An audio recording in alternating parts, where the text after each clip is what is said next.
So to kick off my spiritual body modification series, I've got my ArchPriest here. This is Terry Riley from Southern Delta Church of Wicca, ATC, and he's going to talk to us a little bit about some of his tattoos and the meanings behind them and how he came to get them. Now, for those of you that don't know why tattoos are such an integral part of spiritual body modification, it's how some cultures use to identify certain rites of passage. Um, it's also a way that people can understand what level a certain individual has reached in either their spiritual path or their political path or something like that. In some countries, scarification is still performed to show that young men have gone through their rite of passage into manhood. Same thing for women. So we're kind of going to talk to Terry a little bit and talk about his tattoos. So. So what do you want to know? Most people, when they meet me, they actually want to know about this tattoo. I had X-rays done the other day, and the X-ray technician says, "What does that mean?" And basically, what the tattoo means on my forehead is the Druidic symbol of Awen. It's a light of three rays, and it's a Druidic symbol. And when people usually ask me about it who are not pagan or what have you, I use my explanation to them is it's basically the Druidic symbol. It is the equivalent of the Christian experience of receiving the Holy Ghost, which is basically what it is. So the reason I have it tattooed here is I got it through my final Druidic initiation, and it was tattooed to my forehead during sacred ritual. So therefore, it has symbolic, spiritual meaning to me. Uh, like she said, many cultures take tattoos as a mark of reaching a certain stage of rite of passage for or uh, uh, initiations, and so in my path of Druidry, I'm an ordained Wiccan, but I'm an initiated Druid. On my path of Druidry, for me to attain the final level in the Order of the Elm, this was a requirement, and it had to be done in sacred ceremony, and it had to be witnessed by the elders to qualify me to I had risen to that point, and I was qualified to carry that rank of Druidism in the Order of the Elm. And that mark in that particular order is with the tattoo upon the forehead, and it had to be the mark of the Awen. Uh, I have other tattoos that people have talked to me about. Last, most one is the one on the wrist. It is basically, you can't hardly see it here, uh, but basically it's the sign of the Sanskrit of Om. It's a little 3 with a dog leg on the back of it. Uh, we took that symbol for the symbol of the coven because it represents the sound of creation. So when we would come together in working magic, we would automate the sound of Om in unison. So that symbol represented magic to us. If we wanted to manifest something, and sound happens to be the vibration that's not completely physical, but it's not completely spiritual, it's something in between, to us it represented a connection point.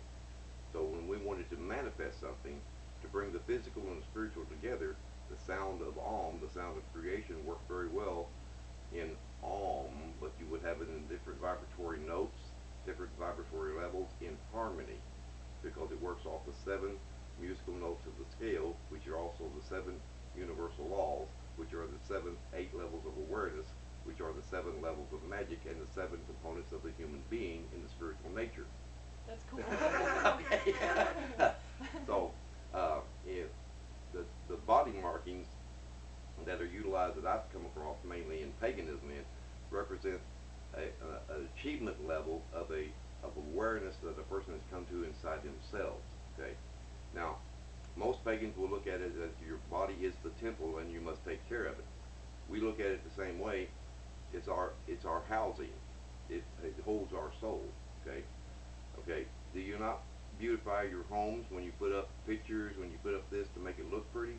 The same way with the tattoos and the body markings. When you achieve a certain level, you are decorating your temple with a recognition of your spiritual awareness.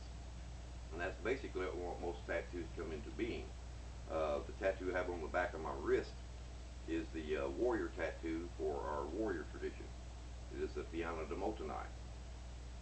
But the symbolism on the back of that is that it had to be shown publicly. Okay.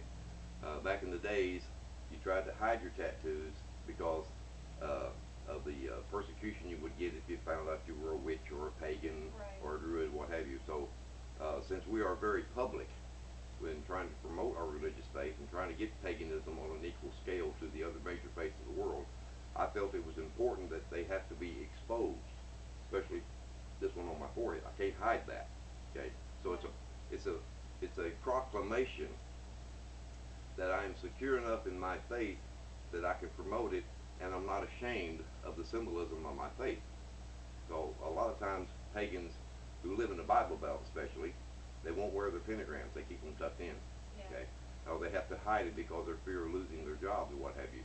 So the tattoos in in in my personal path are an expression of pride, of promotion of my faith, and to bring it up into the recognition of the same and have the same basis of equality as the other faiths of the world, the major faiths of the world. Okay, we shouldn't have to hide who we are. We shouldn't have to be embarrassed by this. And the only way we're going to change a culture's concept into that is bring everything out into the open and be perfectly honest with it. Okay, to eliminate the misconceptions out there. Body art is one way to do that, to where you can explain your faith, proclaim your faith, and carry your symbols with you with pride and dignity. Okay, although it may not be accepted in this culture, over a period of time, it will be. Yeah. If you do the abnormal long enough, it becomes normal. Right. So if we put it enough out there in our pride, in our faith in ourselves, and what we're doing, especially with the body art, uh, then it becomes more accepted. And then the culture changes. Then the restriction will be that you can have an office job in a business suit, and facial tattoos are an accepted thing. They're not right now. But it takes a culture an average of 70 years to accept a new idea. Paganism and body art in the Bible Belt has only been out in the open here about 20 years. So we've got a long way to go to get it accepted. But as long as we keep uh, uh, exposing our body art and explaining our body art and the spiritual significance of what we're doing, then it becomes more accepted into the culture. And over a period of time, it becomes more respected. Right. So that's one of the reasons why I've always used body art, not so much as a fad or whatever. It has significance and usually has spiritual significance to me and to most other pagans I've run across. You ask them, what does that tat mean? They will have a spiritual significance of why they have it on there. Exactly. You know, and it's a part of a learning process that they've grown in their spiritual path, and it's a reminder to them that they have achieved that and they're proud of it. Yeah. Yeah. So that's one of the reasons that in paganism and stuff, that body art is so highly significant, because it's a it's a way of expressing our religious freedoms and our religious pride. And although, like you said, the culture doesn't accept it as much, but it's coming more and more into power and coming more into acceptability, because there are enough pagans out there who are taking pride and using the body art in the spiritual essence and significance to get it out into the public so it is accepted eventually into the culture. Right. Okay. That's cool. All right. Does that sound good? Yeah. So, along with I'm glad that you went into the location of your tattoos, Mhm. because that's something that I've mentioned in like my workshop that I do. Mhm. That location is key. Right. So, is there a reason specifically other than not being like ashamed of your faith, ashamed to show Mhm. your faith? Is there a spiritual significance for the location of your tattoos? A lot of them are.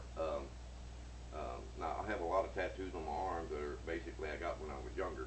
Right. Okay, and they're mainly because I like the tattoos and stuff. But that was back when I was younger and I really wasn't on my spiritual path. Yeah. But most of the body art that I get now does have significance with my spiritual path.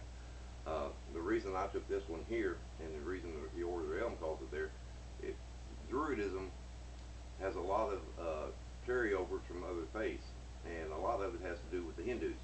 Yeah. This is located in the third eye area. Okay. Uh, if you were raised Catholic and went to Mass a lot, especially on Ash Wednesday, they even marked you with an ash on your third eye. Okay. Now, the Hindus mark it right there too. Okay. When you mark that area, it opens up that chakra. Okay. Right.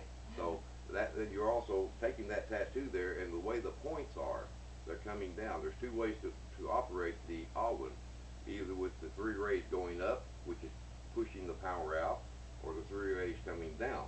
Okay, mine are coming down, drawing it from the main spirit down into my third eye area, which opens up my chakra. Okay, and the third eye chakra helps me communicate and direct that energy into other people or other things as I need it. So that way it keeps my third eye chakra open more so than I don't have to worry about opening and closing it. Okay, that's one of the reasons I put it in that area, is to open up a chakra. That's Okay, cool. and the one on the back of the hand is also operates off of a chakra, because we have chakras in the palm. Okay, now the energy goes in through the chakra through the palm. Okay, but it doesn't just stop at the palm, it goes all the way through. So if I put the tattoo almost like a catcher, like a dream catcher or a catcher, it draws that energy to that chakra. So when I hold it up as a shield or whatever, it's also drawing power in at the same time. So the location, if you work with the energy centers of the body, it's almost like you would place your tattoo if you were comparing it to um, where they put the needles in the body. What do they call that? Oh, acupuncture? Acupuncture, Yeah. yes. The needles open up different energy centers of the body. So the tattoos are needles going into the body, and the ink's going in. It also opens up those center areas, and it also draws that energy in. It doesn't close the center off, it opens it up. Okay? Yeah.